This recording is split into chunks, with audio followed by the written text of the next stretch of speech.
सलमान को इस साल कुर्बानी के लिए एक खूबसूरत सी बिक्री लाने की बहुत खुशी थी।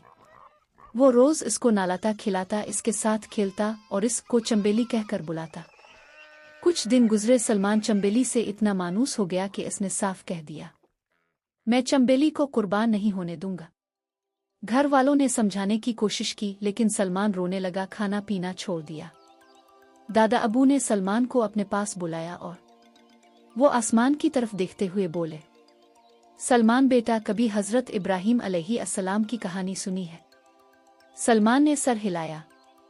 नहीं, दादा अबू ने कहा। हजरत इब्राहीम ने अपनी सबसे प्यारी चीज़ अल्लाह के रास्ते में देने का वदा किया था।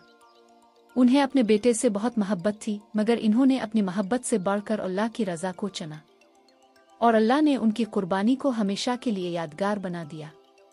सलमान खामोश हो गया, फिर आहिस्ता से पूछा, तो क्या मैं भी अगर चंबेली को अल्लाह के लिए दूं तो मेरी मोहब्बत ज़ाय नहीं जाएगी? दादा अबू ने सलमान के सर पर हाथ रखते हुए कहा, नहीं बेटा, मोहब्बत कभी ज़ाय नहीं जाती जब वो अल्लाह के लिए हो। ईद वाले दिन सलमान ने खुद चंबेली की रस्सी थामी, आंखों में आंसू थे मगर चेहरे पर सुकून भी था।